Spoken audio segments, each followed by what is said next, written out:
Imagine spending your entire life training your pet to do something amazing that he was bred to do and loves to do.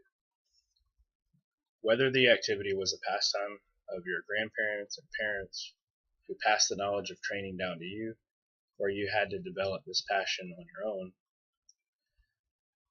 you love your pet, you spend all day and all of your spare time helping your pet to achieve this championship status among other competitors.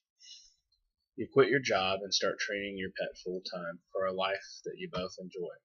You don't pursue college or career training classes because you are doing what you love and making enough money training yours and other pets on the side to cover your living expenses. All of a sudden, your way of life is threatened when a few trainers begin breaking the law by abusing, neglecting, and killing innocent animals associated with your pet's talent. Although they are the ones breaking the law, your state decides to punish everyone by making it illegal for you to make a profit off of your hard work in training your well taken care of pets. You have no other options for income because you have dedicated all of your time in making your profession out of training. After many years of making your living through training and guiding your pet to a life of championships, doing what he loves, you are going to have to start completely over with your life. Your pet will no longer be able to do what he loves, and he will become stressed by your absence from him and lack of attention that he receives. You try your best to raise awareness about how well you and other pet owners care for competing animals, but the media seems to only focus on the evils of a few owners associated with your pet's breed. Hello class, I'm Joseph Parker Youngblood, and I want to keep greyhound racing in my home state of Florida. On November 6, Florida residents will be asked to vote on Amendment 13 to the Florida Constitution on whether or not wagering on dog races, including greyhound races, should be prohibited throughout the state. As a Florida resident and owner of two amazing dogs, I believe that most greyhounds used for racing have great owners and trainers, but the media only focuses on those who abuse greyhounds instead of the ones who properly care for their pets. Although I believe the strict enforcement of mandatory prison time for animal abusers should not be changed, I don't agree with eliminating an entire organization of wagering on greyhound races as a solution to violence against animals. Today I'm going to share reasons why I believe that wagering on greyhound racing should not be prohibited in the state of Florida. First, I will point out the rarities associated with the inhumane treatment of greyhounds used in the racing wager industry, and highlight that most greyhound owners are responsible and caring towards these animals. Next, I will share the reasons why the racing wager industry on greyhounds should be made not illegal from a traditional and financialist perspective. Finally, I will share my views on how to resolve the problems of inhumane treatment of greyhounds that will prevent the unfair punishment of innocent and responsible owners through requiring strict enforcement of prison sentences for those caught mistreating animals, rather than abolishing the entire industry. The major problem presented by the media regarding the industry of greyhound racing includes inhumane treatment and isolating and abusing greyhounds, and the inability to rehome greyhounds after retirement. The Grey 2K USA website provides documents about the isolation of greyhounds that are locked up in small cages for 20 to 23 hours each day. Apparently, they are only allowed to come out for 1 to 4 hours each day to relieve themselves. This helps them to run fast between the few races that they compete in each month. The evidence that Grey 2K USA uses is vague. They are basing their information on only a few interviews.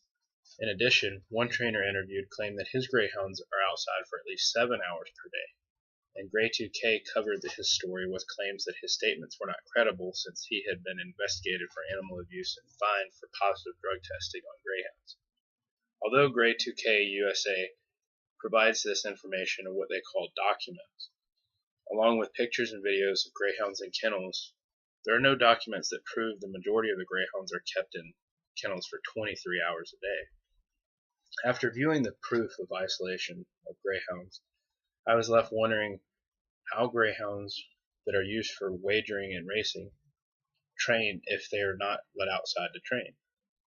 After further research on the training needs of greyhounds, I stumbled upon an article by Calla Wilquist in the Guardian with facts about greyhounds collected by greyhound owners who love their pets. What I found is that greyhounds are known to sleep for around 22 hours a day. Owners claim that their greyhounds require one 20-minute walk per day. The nickname for racing greyhounds is 40-mile-per-hour couch potato. According to the Animal Australia website, greyhounds enjoy playing for about 10 minutes, but are known to be the laziest dog breed in the world. If the greyhounds are being cooped up in the kennel for 20 hours each day while they are sleeping, and they would be doing the same thing in a large room, then maybe using that fact to claim that they are an abuse is merely an agenda perspective.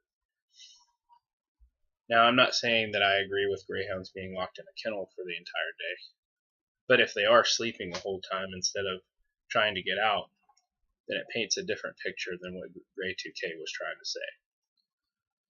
In addition to this isolation claims by one who opposes greyhound racing, there are also claims that most greyhounds used for wagering are not abused. However, I believe that these are isolated cases and they don't represent the majority of greyhound racing owners. Finally, the media spreads gruesome stories about greyhounds who are killed because they are no longer wanted and that they are retired from racing, or their owners or trainers feel that they are not well enough to perform. According to Adi Assay's article in the Stetson Law Review on April 3, 2003, titled Greyhounds Racing to Their Death, greyhounds are killed young to eliminate their cost of feeding and care, since it is rare for adoptions of greyhounds. Assay explains the good outcomes after retirement for racing greyhounds are almost impossible. However, according to several greyhound racing retirement adoption organizations and other greyhound adoption organizations, there are not enough greyhounds to fulfill the demand of people wanting to adopt them.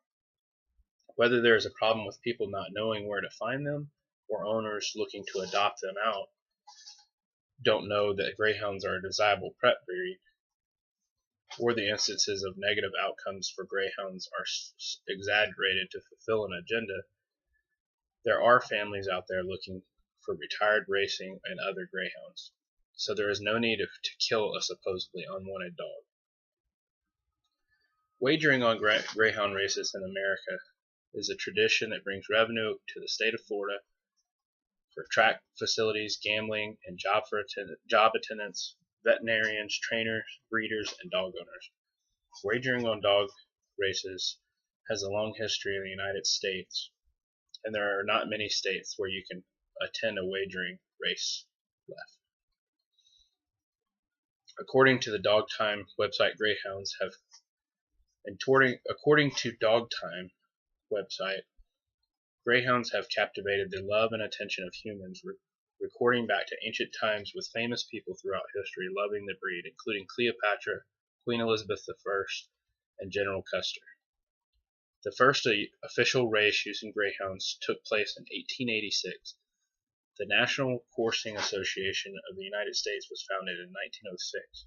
Since then, greyhound racing became a very popular pastime, with thousands of owners, trainers, and breeders specializing in developing champions out of greyhounds that were originally bred as hunters for their quick speed abilities. Since there are only 19 U.S. tracks left and 12 are in the state of Florida, according to Duncan Strauss's June 16, 2017 Washington Post article, it is my opinion that Florida should keep this tradition alive for Americans who enjoy wagering on races. The media has caught the attention of animal lovers by showing the isolated cases of abuse and neglect in the greyhound racing industry. Instead of trying to come up with solutions, It seems as though there are two sides to the argument. Some want to abolish greyhound racing altogether, and the opposition wants the industry to remain the same. In my opinion, the solution lies in the middle, with harsher sentences for abusers and strict enforcement of laws. Attempts have been made to prevent inhumane treatment of greyhounds in the industry by cracking down on animal cruelty charges. However, according to Tony Glover, instead of looking for ways to protect the innocent greyhounds, owners, trainers, and representatives have tried to push the rights to allow a certain amount of performance-inducing drugs in the dog's bloodstreams during the races. Assay claimed that the reason that the statutes passed against animal cruelty are not protecting greyhounds is the language behind is and how it's interpreted. Finally, improved laws and stricter sentencing must be enforced through regulating the greyhound racing industry. In my opinion, each greyhound should be inspected before and after each race by a veterinarian. Greyhounds registered for races must have documentation from birth that proves none of the greyhound's siblings were killed in litter culling. Breeding and training farms must be routinely and spontaneously toured by regulators and animal welfare law enforcement. All greyhounds must be accounted for after retirement, and when they are considered unable to perform or a burden should be placed on the owners. The burden should be placed on the owners to keep documentation of their adoption. Donating retired greyhound racers to science facilities should be illegal. Funding the regulations and enforcement of the greyhound industry should be required for owners of racers, with a small fee paid from each race and registration. In conclusion, the greyhound racing industry gets a bad rap from the media, only focusing on the isolated cases of greyhound abuse. Reports have indicated that greyhounds intended for racing suffer from isolation, abuse, and murder in a way that distorts the truth and causes the public to side with the political agenda to end greyhound racing in Florida. Greyhound racing is a long-time American tradition that provides necessary revenue for the state of Florida and jobs for Florida residents. There are several changes that can be made to the laws against animal abuse that would eliminate the occurrences of greyhound abuse, including clarity in the language for animal cruelty laws, harsher sentencing, and strict enforcement paid for by the owners of racing greyhounds. Vote no on Amendment 13 of the Florida Constitution prohibiting wagering on live dog races, including greyhound races, held in Florida, and banning dog races in Florida on which there is wagering, and begin working on changing the laws to make this country a safer place for all animals. Thank you.